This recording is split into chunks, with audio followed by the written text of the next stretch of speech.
A woman who made hurtful comments about paedophiles on the internet has been visited by police who accused her of being untoward about paedophiles on YouTube. YouTuber Kelly Keane, known as Posey Parker, says that police were seeking to enter her property without a warrant following a report that Keane had posted some disrespectful words about paedophiles on the internet.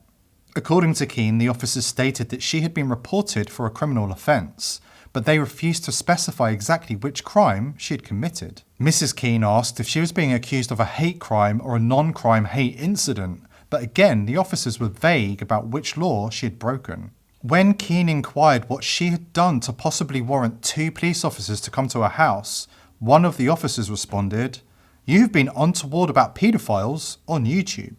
There was a time, and it wasn't that long ago, that being a paedophile was seen as the lowest of the low. Now, however, the police don't bother with investigating these individuals in modern Britain, but rather spend their time harassing anybody who says anything hurtful about them. I'm popping out to my office and there's 2 police at the door. "Are you Kelly J. Keane?" I was like, "Yes."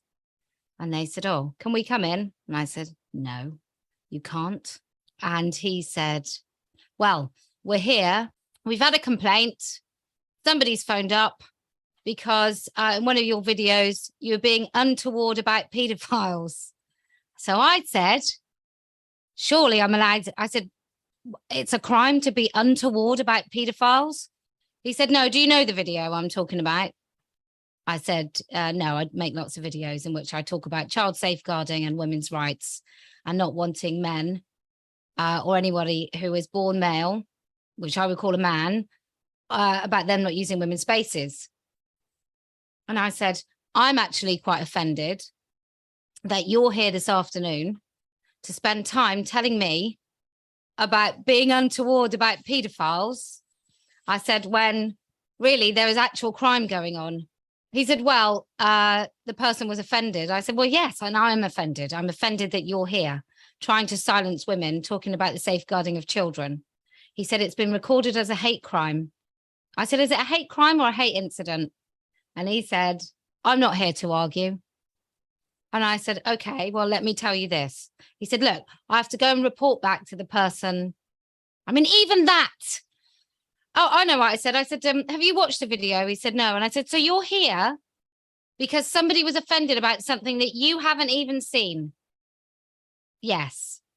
"Shall I go back and watch the video?" And I said, "Well, I would have thought that was something that you should be doing before you come out to somebody's house on a Sunday afternoon." And I said, "Right, okay, so let's say that somebody makes a video about anti-racism and I'm a racist. So I phone up and say, it offends me that somebody just made an anti-racist video. Are you coming out for that?" "No." "Right, okay, just to silence women then." Okay, as I said, it's recorded as a hate crime. And then we had the conversation about hate crime, hate incident. He said, "I'm not here to argue." I said, "And you tell him he can report me until the cows come home. I don't care." Who exactly are these police working for? They certainly aren't protecting the citizens of the UK and their children. Actually, they have a couple more. It doesn't New worry me. Zealand has to ask itself, what is the value of free speech?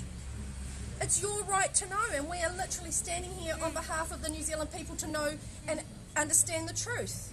They have tried to divide us, and we will not be divided, and our hearts will grow stronger because all around the world the truth is awakening. The hearts and minds of the people. And I will fight till there's one last breath in me for the future of our children.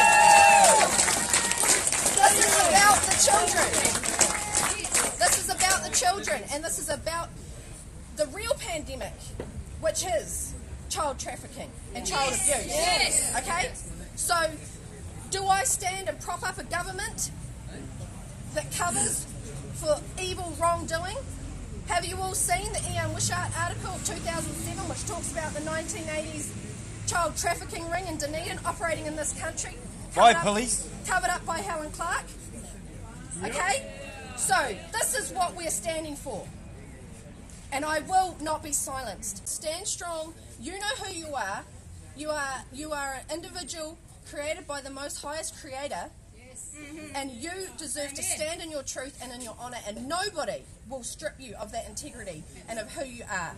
And it's never too late, okay? This is one thing I will say, hashtag it's okay to be wrong. If you are only coming to this information, if you are coming to this information new today, it is okay to review the data, admit you were wrong, and realise the truth and stand on the right side of history. So again, I congratulate each and every one of you who came out today. Each and every one of you have stood in your power for the last 2 years, regardless of the division. I salute you, and it's for our children that we can do this. The best is yet to come. Because the storm has arrived.